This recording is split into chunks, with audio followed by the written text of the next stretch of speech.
ये केसी सिन्हा हैं, मैथमेटिशियन जो कि पटना के रहने वाले हैं। जो भी मैथ्स पढ़े हैं या पढ़ रहे होंगे वो सब इनको जानते हैं, बहुत बड़े मैथमेटिशियन हैं। इनकी किताबें हम लोग पढ़ के बड़े हुए हैं। और इनको अभी बिहार के पिछले विधानसभा चुनाव नवंबर में जो अभी बीता है, उसमें जन स्वराज पार्टी के प्रशांत किशोर इनको टिकट दिए अपने पार्टी से, और बिहार विधानसभा चुनाव इनको लड़वाए थे। ये हार गए, हालांकि सब लोग हार गए, ये भी हार गए।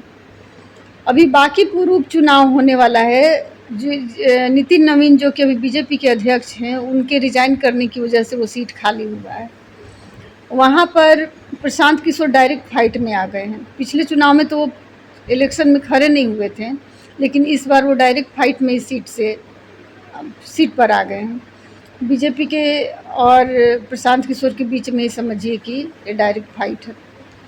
अब 2 दिन पहले ये केसी सिन्हा जो है वो बीजेपी ज्वाइन कर लिए, और प्रशांत किशोर की पार्टी को छोड़ के बीजेपी में चले गए।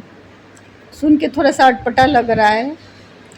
मैं भी जन स्वराज के लिए पिछले विधानसभा चुनाव में बहुत सारा वीडियो बनाई थी, लोगों से अपील की थी कि उनको वोट दीजिए।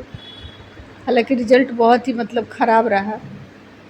अब इनका जाना, तो वैसे तो ये कुछ थे नहीं, कि पॉलिटिक्स में अभी तक कुछ थे नहीं, चले गए हैं तो कोई बात नहीं। तो अब कुछ लोग कह रहे हैं कि नितिन नवीन भी लाला हैं, कायस्थ हैं, और केसी सिन्हा भी कायस्थ हैं, तो अपनी जाति इनको खींची, इसलिए ये चले गए। कायस्थ बहुल सीट है जो इस सीट पर अभी चुनाव बांकीपुर में हो रहा है वो, लेकिन जाते जाते ये अच्छा नहीं कर गए।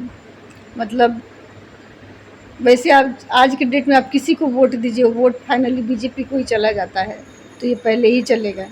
और कहीं मैंने इनके बारे में पढ़ा कि ये बोल रहे हैं कि करंट के विपरीत दिशा में नहीं चलना चाहिए, धारा के साथ चलना चाहिए, लहर के साथ चलना चाहिए, उसके अपोजिट में नहीं चलना चाहिए। तो लहरों के साथ चल रहे हैं तो क्या ही चल रहे हैं। मज़ा तो तब है ना कि लहरों के प्रतिकूल चलें।